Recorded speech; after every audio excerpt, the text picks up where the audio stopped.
Welcome to this explainer. India's history and mythology are woven together so incredibly tight, it's often hard to tell where the story ends and reality begins. But today, we're going to put on our detective hats. We're using modern science, geology, and engineering to literally separate the facts from the folklore. Here's what we've got on the agenda. We're looking at India's greatest ancient mysteries, miracles of stone, a rustless iron pillar, the chilling secrets of Skeleton Lake, some high-flying myths of sands and skies, and finally, the real magic behind it all, humanity. All right, Chapter 1, India's greatest ancient mysteries, the legends of the subcontinent. Moving right into Chapter 2, the miracles of stone, specifically Kailasa and Lipakakshi.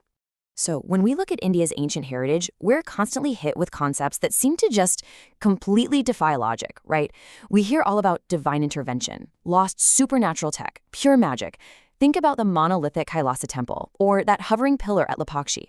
It is so easy to assume some kind of supernatural intervention was at play.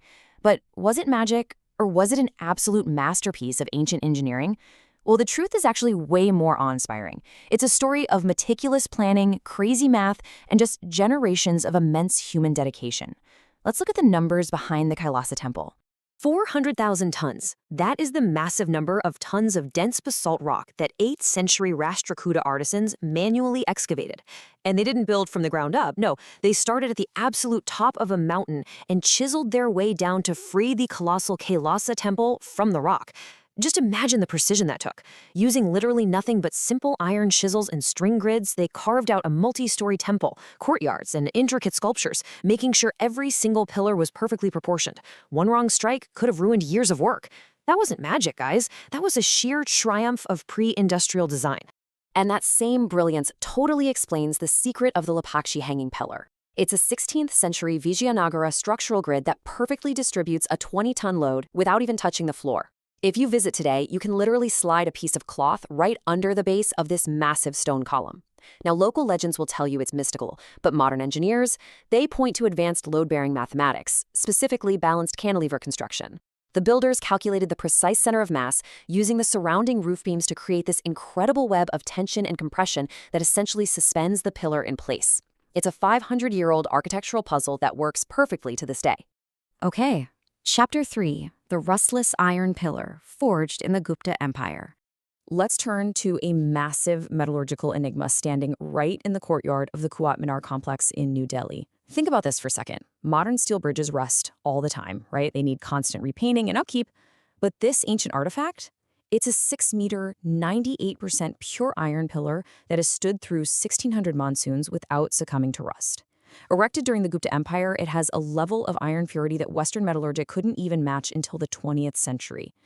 For the longest time, people thought it was just Delhi's mild climate or maybe a miraculous anointing of clarified butter, but modern material science finally cracked the case.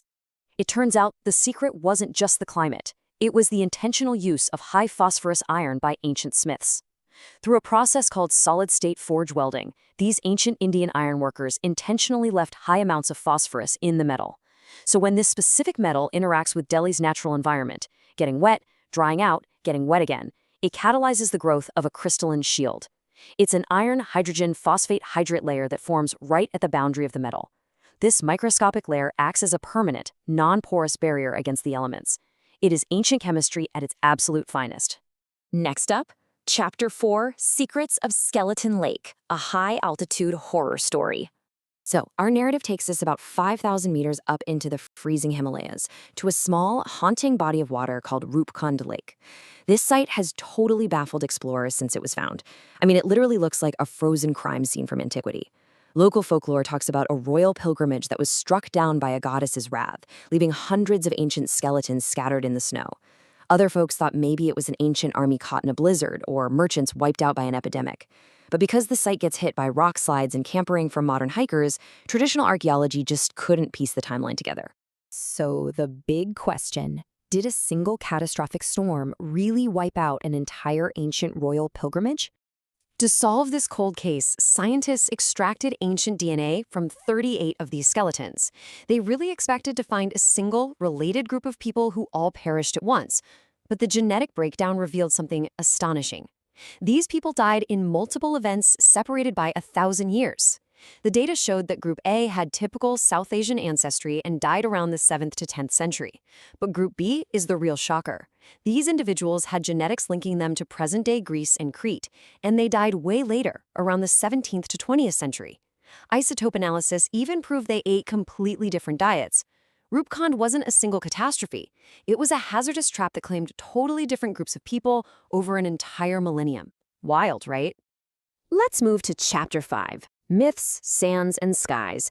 We're looking at Ramsay II and ancient aviators. We often hear claims that certain geological features or ancient texts are undeniable proof of highly advanced prehistoric civilizations. Take Adam's Bridge, or Ram Setu, lying between India and Sri Lanka. Some claim this is a literal man-made bridge from ancient times. But if we look at the Geological Survey of India's drilling data, we see natural dramatic shifts in sea level over millennia. Exhaustive coastal surveys and deep drilling up to 205 meters show zero evidence of man-made structures. Instead, carbon dating tells us that 20,000 years ago, sea levels were vastly lower, about 118 meters below where they are now. This area was actually a naturally exposed, continuous landmass that simply flooded over time. And while folklore praises rocks that magically float, geology gives us a much simpler answer. Light, porous pumice stones exist naturally. They're created during volcanic eruptions when frothy lava cools really fast, trapping air bubbles inside. So yeah, they float perfectly.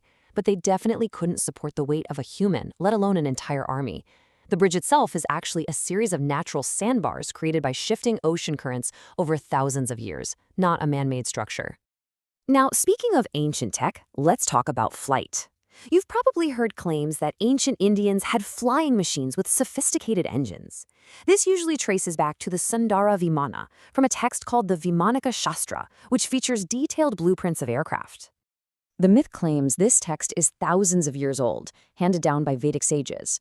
But what's the reality? The Indian Institute of Science impartially investigated this and determined the text actually originated in the early 20th century.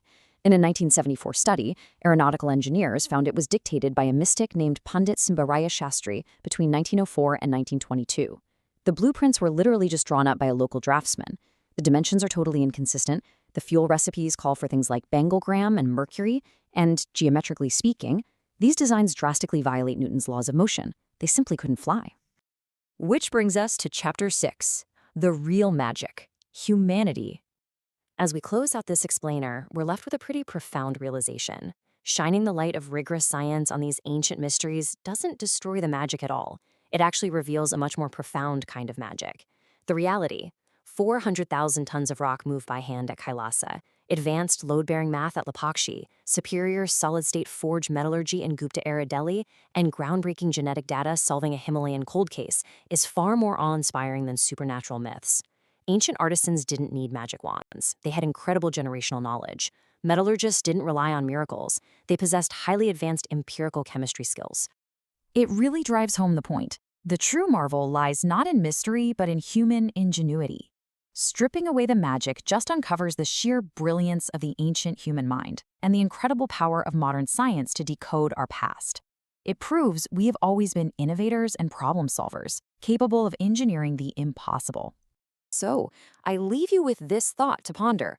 What other ancient miracles are out there, just waiting for the light of modern science to reveal their true human brilliance? What other myths are waiting for us to turn the page and discover the incredible scientific reality beneath? Keep questioning, keep learning. Thanks for joining me on this explainer.